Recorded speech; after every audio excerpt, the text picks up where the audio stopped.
apologies for the last two live streams I did. The audio wasn't working on the old phone because the stupid app was messed up, and I wanted to do an update because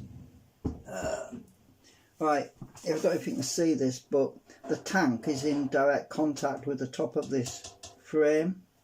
So when it's running, well, I haven't tested it, by the way, I haven't run it yet, but I don't plan on running it until I get it outside really, because I want to do an oil change, and I don't want to get oil on my kitchen floor.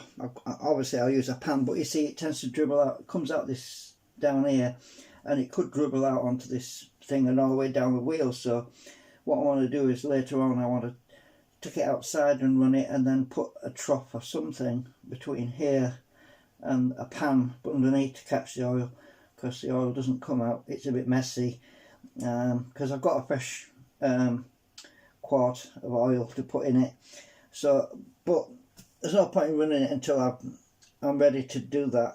But in the meantime, I noticed that when I put this back together, obviously it's been like that a long time, but the tank dips in the middle and it kind of touches against this metal. That can cause it to vibrate and make more noise. So I haven't bolted this in properly, so I should be able to just, I don't think I tightened this. I think I used my screwdriver. So this, let's see, take that off there. I should be able to just undo these because they're not tight. So what I'm going to do is I'm going to put these little strips of rubber along this edge, and this is car mat. This is rubber car mat. I think it's neoprene, I'm not sure, but it's got these little bobbles on it. So I'm going to use some double-sided tape, and I'm going to rest it between the frame and the tank so that there's no metal to metal contact. Anyway, so what I'm going to do is I'm going to take the tank out again. I'm loosening these up. I'm also waiting for some fuel clips. Now I'll put it back together because there's a Royal Mail postal strike, and so the chances of me getting those top up paint stick things in the next couple of days is probably minimal. It's probably going to be a week or two because of the strike. So because I noticed that most of the stuff I've ordered is via Royal Mail. So yeah, anyway, I've got to take the fuel line off, and there's another thing, I ordered some fuel clips because I'm using the heavy duty fuel line now, so I'm waiting for clips to put on the fuel line down here and at the bottom. It's not leaking though, but it's tight, it's really hard to get it off. Look, I'm trying to get it off now, and it's really I want to get the fuel line off, so I take the tank back out. Shit, that's really tight. Hang on, get my screwdriver.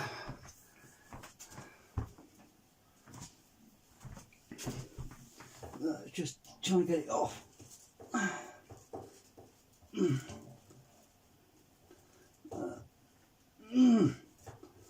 Jesus. I need a bigger screwdriver thing on it. Hang on. Well, it's good that it's tight, because if it's tight, it won't leak. It won't leak. Come off, you bugger. It's heavy. It's that heavy duty stuff. It's coming slowly. I think I used WD-40 to help it go on, but I can't get it off.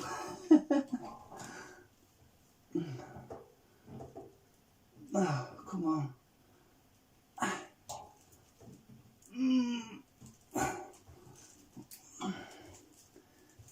Shit. I don't want to break my fuel tap.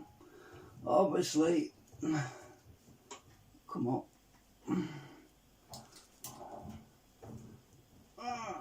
It's coming slowly.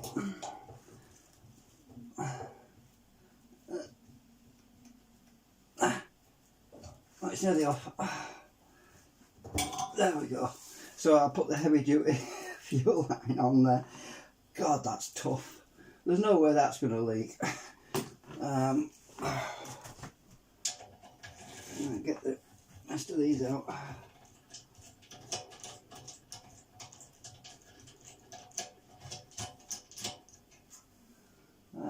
I thought I'd live stream a bit. My battery's low on the camera, so forgive me if it cuts out on you, but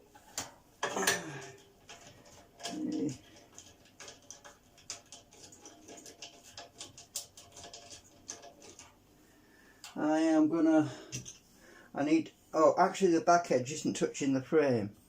Ah, interesting. The back edge doesn't touch this, isn't anywhere near this frame, so all it is the front edge. Then I need to do that. So I'm just going to lift the tank out. Oh, I've got the plastic bag on.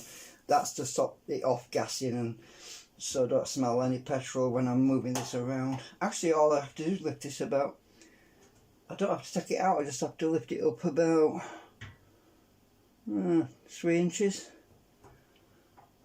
I'll just go and get some. Hang on. You see it is in contact with the metal there. Let me go and get something. Hang on.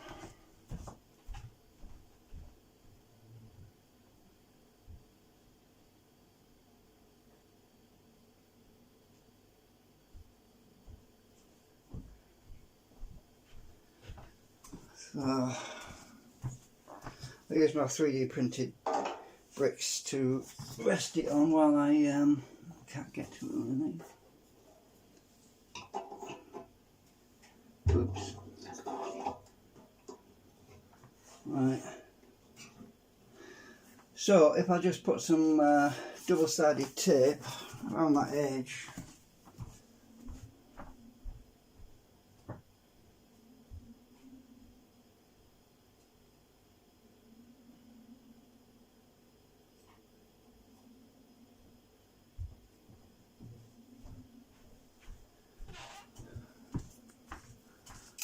Right, I'll just cut this and cut it into strips. I'm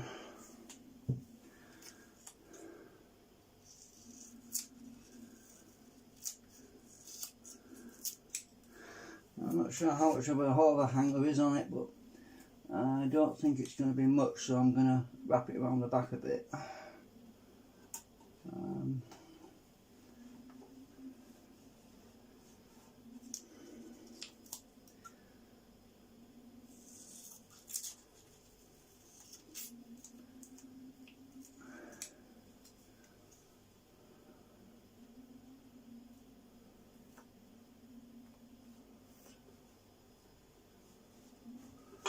Yeah, because this tape's quite wide, so I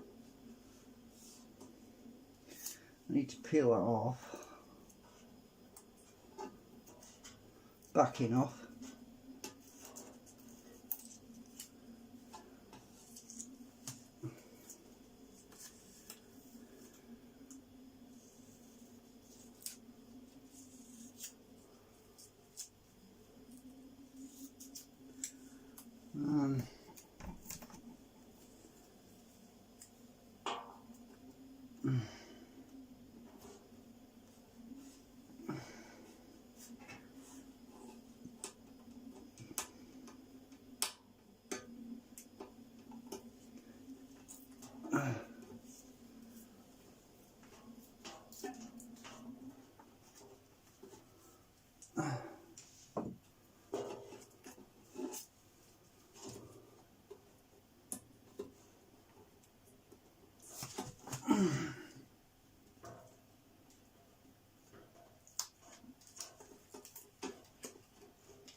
Right, so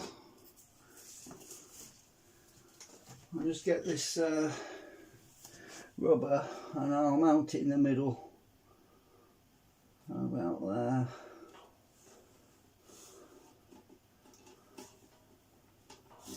And the tank will sit on them little rubber nodules that stick up a bit. I've gone a bit too far with my double-sided tape, but no, it's alright.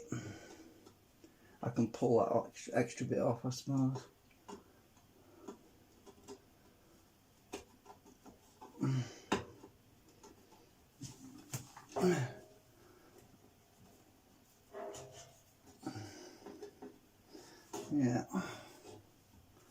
Yeah, well, it'll sit on there alright.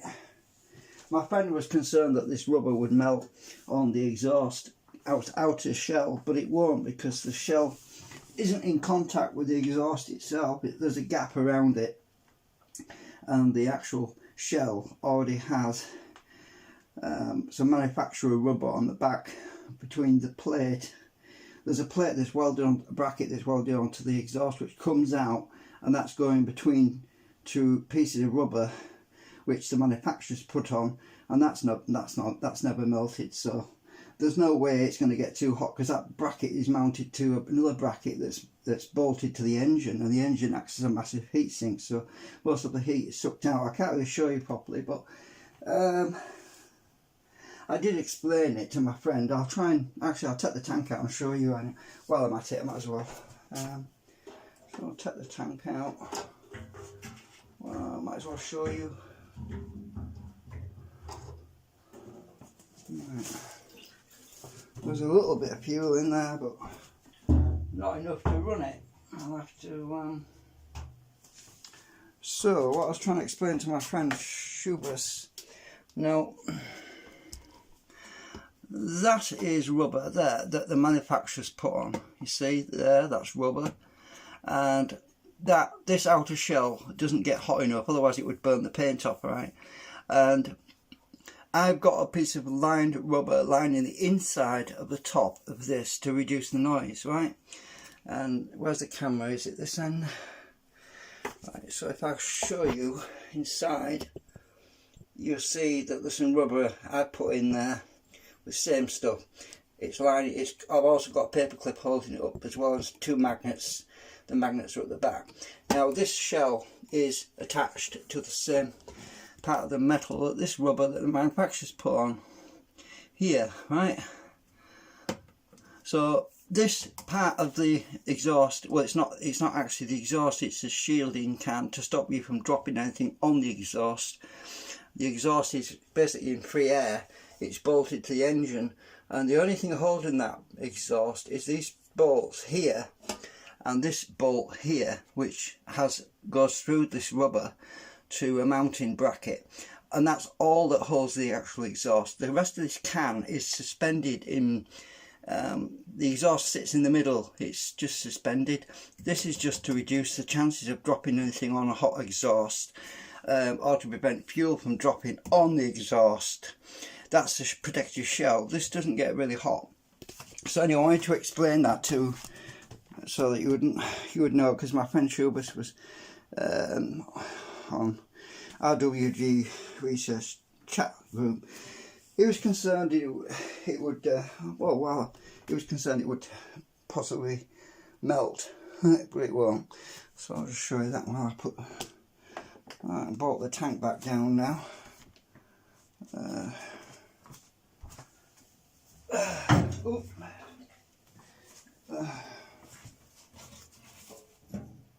just caught the blooming fuel tap. I hope I haven't broken it.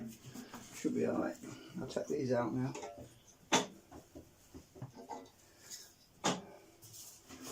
Right, put this back in. I think it's easy to put in that now.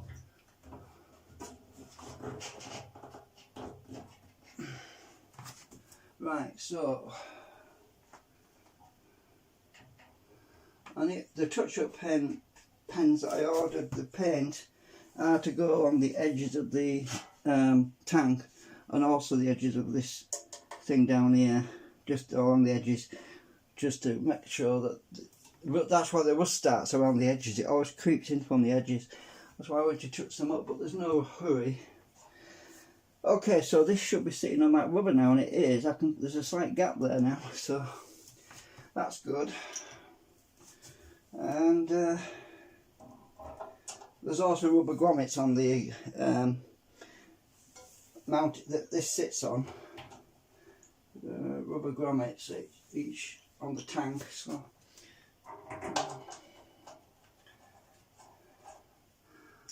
let's get them started on my fingers.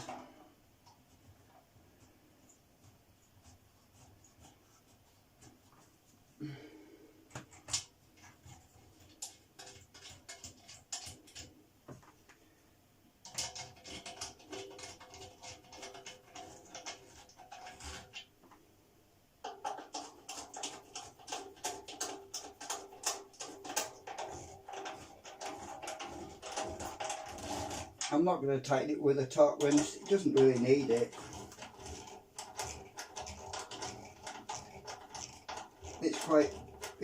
It won't vibrate loose because they're quite hard to turn anyway.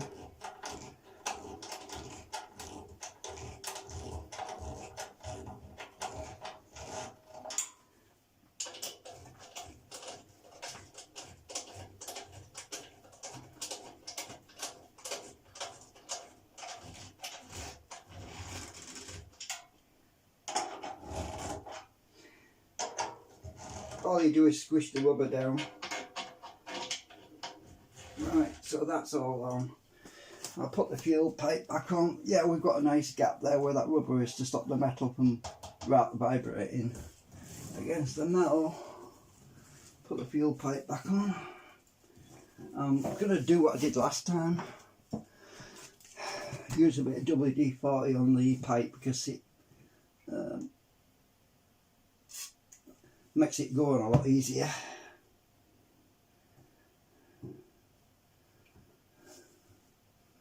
There. It went on easy, but it's tight, trust me. I couldn't get it off last time. Right, so that's back on. I'm waiting for some fuel clips to put on there as well, so it'll have to come off again to put the fuel clips on. But yeah, all ready for a test run once I get the fuel clips, because I want to put them on first anyway, so I've got to wait for them to arrive. We've got to be safe, and yeah, all ready for action. Yeah, came out alright, I think.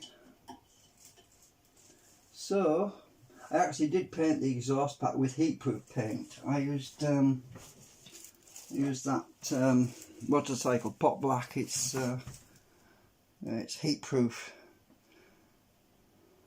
engine paint. That's what was used on the actual inner exhaust, the main exhaust. The outer shield was painted with ordinary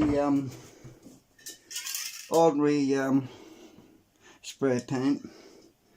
So yeah, oh, done.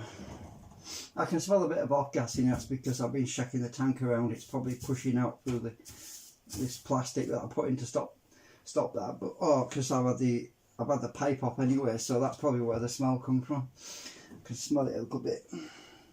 I've got all the starter back on. Yeah. So now I thought I'd give you an update on it. There we go. Thanks for watching.